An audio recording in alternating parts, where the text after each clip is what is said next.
Hey my friends, how are you doing? It's time for another creative chat, and today I will let you in on a global conspiracy. Woo!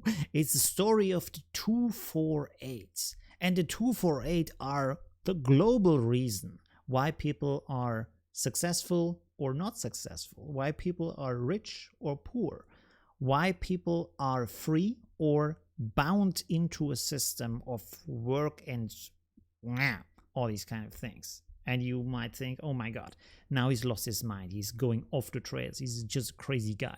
What is the 248? It's the secret code for the secret door. No, the 248 is a very basic principle on how everything works when you want to do something, when you want to build something. So this is about you fulfilling your dreams, especially in a creative sense, also in a business sense if you want to, of course, to do whatever you want and to be free in achieving your dreams, basically. So what is the 248? What does it stand for?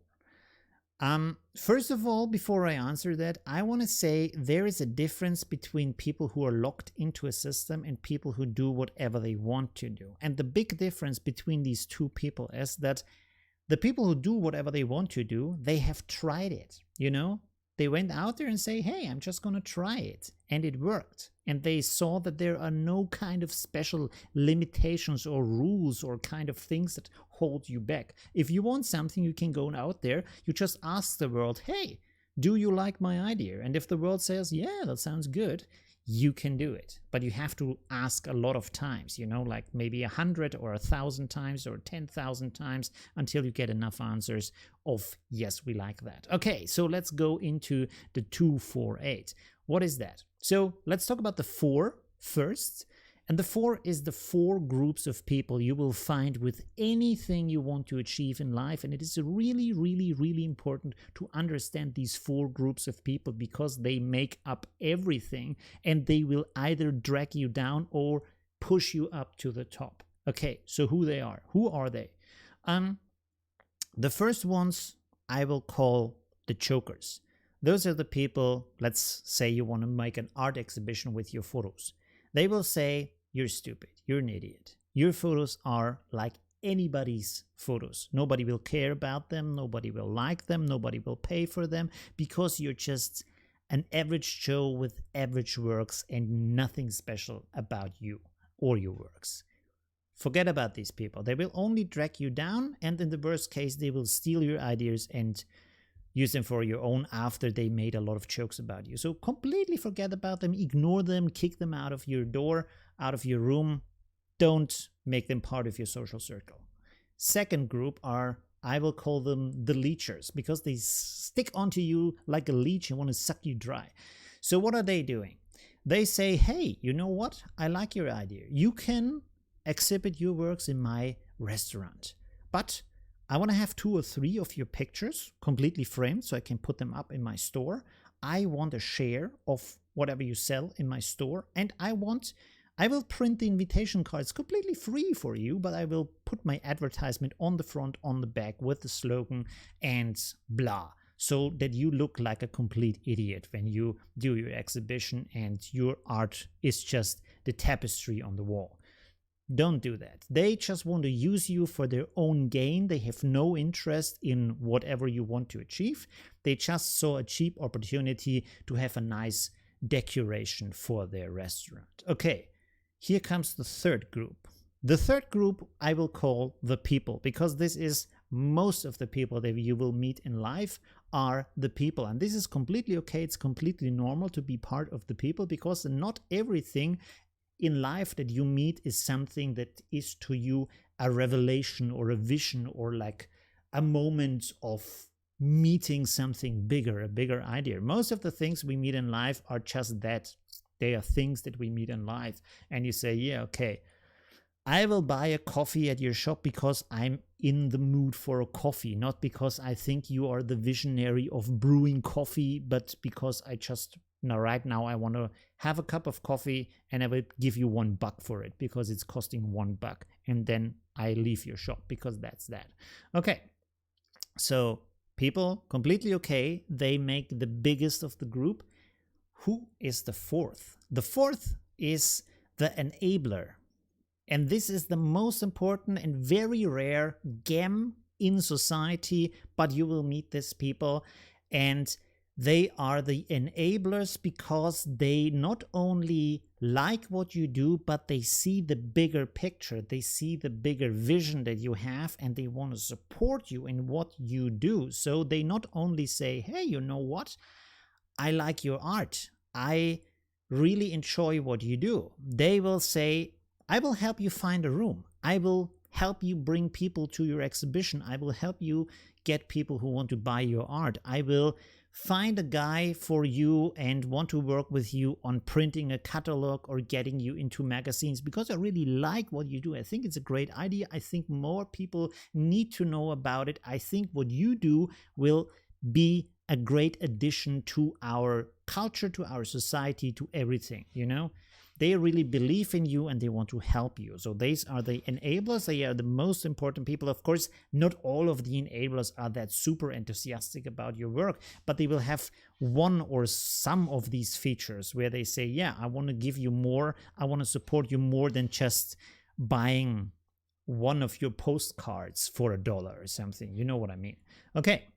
So, by the way, if you meet people and they look like enablers, I want to give you a very good hint on how to differentiate if they're actually enablers or they are just like fake enablers. If you meet people and they are in the way of saying, yeah, I really like it, but I don't have time right now. Maybe call me next week. I don't know. I have a lot of things to do and stuff. It's kind of, and they're like that. And it's really hard to meet them. It's really hard to get them to sit down and talk about things. Forget about it. They either don't really can help you. They think they can help you. They think they are something special, but they're not. Or they really don't have time and not really enough interest to make time for you, both of which is okay. And there is the other group who really know how to make things, how to enable things, how to create power, and they see your vision. And I guarantee you they will make time, because I'm like, I have no limit on asking people if I want something and I'm interested in the person. I will walk, like I was visiting New York for like 3 weeks or something because my brother was there. And I was writing emails to professors at the universities in New York, and not like really important people, because I was still a student and I make like a fan magazine about philosophy and art. And I wrote them and said, hey, you know what? I like your work. I like who you are. Why not meet? And I met some incredible people in New York. I met professors from the university. I met the head of a big museum. I met an important DJ. I'm not going to name names right now, not about that. But I met really important people because I just went out there and asked them. Of course, a lot of people didn't even respond to my email. But if people really like the idea, they will make time for you. Of course, they need to understand the idea first, and this is another important part. So let's talk about the 80-20 or the 2-8, which in most cases stays for 80-20, you know. So what is the importance about that? And you will find that in a lot of different variations out there, especially also with the interest, gaining the interest of other people, and make them understand your idea, make them understand your vision. The first and most important part about that is anytime you meet someone in the real world or when you talk with them in real time over any kind of medium, there is the 80-20 rule. They talk 80% of the time, you talk 20% of the time. If you talk all of the time, they will feel drowned in your ideas. Of course, in this case, I make a video, I can't listen to you, so I'm talking 100% of the time. That's a different case, of course. But if you would be in a Skype conversation, I would want to listen to you, what you have to say, because I want to understand you. I want to give you my idea first, and then I want to listen what you can give me information about that, so I can understand what is your need, what is your interest, why do you want to be involved in that, and what can I learn from you. And this is the most important part. You really want to learn, so you need to have open ears, sorry. You need to have open ears to listen to the world, because most of the things that you can achieve in life is because others gave you important, vital information on how to achieve that, how to do that. Very little comes from your own brain. Most of that comes from other people who have already done that and explained to you how you can achieve the same thing, like I do right now, for example. Okay, so this is one of the 80-20 rules. Another one of the 80-20 rules is more about income, for example. Let's say you found a room, you make your exhibition, you invited a lot of people, let's say 100 people come to your opening. It's a large number, but it's easier to calculate with the number with the 80-20 rule. So it is completely normal that you have 80 people in there who just come there to look at your work, enjoy themselves, have a good time, and go home. And that's completely fine, and that's really great. And there is the 20 group. And the 20 group, let's say the 20 group is the group who says, yeah, okay, I will buy something here. Okay, so, and you will find that this is true in most of the cases in any kind of business or anything you want to achieve. 80% will say, no, thank you. 20% will say, yeah, maybe. It's kind of a good idea. Okay. So in this 20 group, again, you have a separation of 80 and 20. And the separation of 80 and 20 is that 80% of these 20 people will say, I like it enough to buy something. I'm going to buy a postcard. I'm going to buy a postcard for $1, or maybe I buy one of these fridge magnets for $2 or $3. That's it. Okay, no more. I like it, but this is the level on which I like it, and which is really cool. That's completely okay. That's amazing. At least they like it enough to actually put their money where their mouth is. That's a really important thing to have. Now we have the 20% of the 20 people.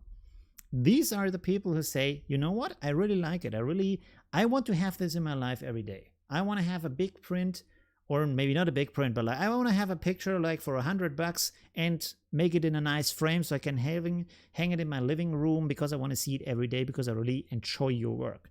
So again, you have this kind of separation between these groups. And it's also important to understand these different groups, because you have the 80 people who say, we don't want to buy, but they are important because not only do they make the atmosphere and the community and give you a lot of feedback, but also because they are the people who carry out the word about your work. Because if they like it, they will say to your friends, hey, you know what? This guy is great. You should also go to this exhibition. It's completely free to go there. He will give you a glass of wine or coffee if you want, and you can enjoy yourself. That's great. Getting the word out is really great. Okay. And then, of course, you have the other groups, where you have the group that says, I want to maybe spend $1 or $2 or $3 on your artwork, which is very good to have. And also, you know that you have this kind of niche for your artwork. So you can think maybe, and this is a very important part, if you make art, don't think you have to make huge art that costs thousands of euros, because I know a lot of artists, they think they have to do these big things. Big pictures that cost like $5,000 and the frame costs another $800, and nobody's gonna buy it because nobody can afford it. And if they can afford it, they don't have the room to hang the work because it's just too big. Come on. Everybody has a normal home. I'm not living in a museum. Get real. So you have to understand that this is really important. Some people, they only want to have a postcard. Some people only want to have a fridge magnet. Some people only want to have the print on your bag or on the shirt. And that's good and that's nice and it's okay. And you know why? Because this is what it's part of their everyday life, and they take it out there. They send the postcard to a friend. They have the shirt on so their friends can see it. So they put the word out there. This is extremely important about that. For example, think about Bob Ross. Bob Ross never, ever, as far as I know, never, ever sold a single painting. Never. You know why? Because he didn't want to. All of his paintings are stored in the, I don't know, Bob Ross Foundation or whatever it is called. They don't sell it even now. You cannot buy a Bob Ross painting, an original. You cannot buy an original. You can buy all the other stuff, the videotapes and the lectures and the prints and the colors and all this kind of stuff. You cannot buy a painting, okay?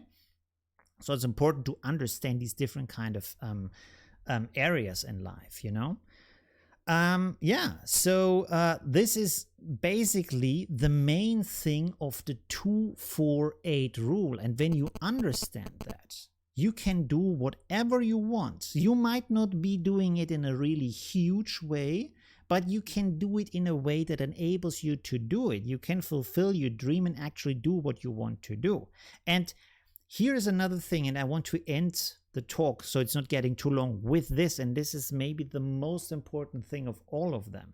If you want to do something and you want other people to enjoy it, you need to think about the other people first. This is the most important part. This is what most of people get wrong if they want to do something, if they want to achieve something in life. They think about themselves. They think, yeah, I want this because I want a big car and I want to sit on a nice beach and I want to have my champagne, and nobody cares if you want that. Why would they care? Why would they give money so you can sit on a beach? They're like, life is not a lottery. Come on. You need to think about the other people. You need to think about why would they want to have this in their room? What does it mean to them? What can I give them with this kind of work, with my photos, with my artwork, with my tutorials, with whatever you do, whatever you want to achieve in life? What is it for the other person? What does it mean? How does it enrich their life? This is the most important part. And if you have an answer to that, and you might need to ask a lot to find it out, and this is again for the 80-20 rule, 80% listening. Listen to the people, listen to what they say, listen to their problems, to their needs. If they say, yes, you know what, my life is hard and I would like to have a nice picture that's hanging in my room where I see, I don't know, a cool sunset or something, where it's like sheep standing, looking over, I don't know, a nice country where I can dream of retiring there. This would literally give me a nice time when I come home every day. Maybe if you listen to that and you think, hey, you know what? That could be a nice market. That could be a nice niche. Let's think about that. What do people like who come home and want to look at pictures? What do they want to look at? Do they want to look at the traffic picture where there's millions of taxis waiting to get down a road? Or do they want to have something more freeing up their mind? So all these kind of questions, you know what I mean. But think about the people first. Think about what you can give to them. Okay, that's enough for today. I hope I give you a nice inspiration with the 2-4-8 rule. And every time you start a project for the rest of your life, start thinking 2-4-8 and then go into the project. Thank you very much and see you in the next creative talk. Bye.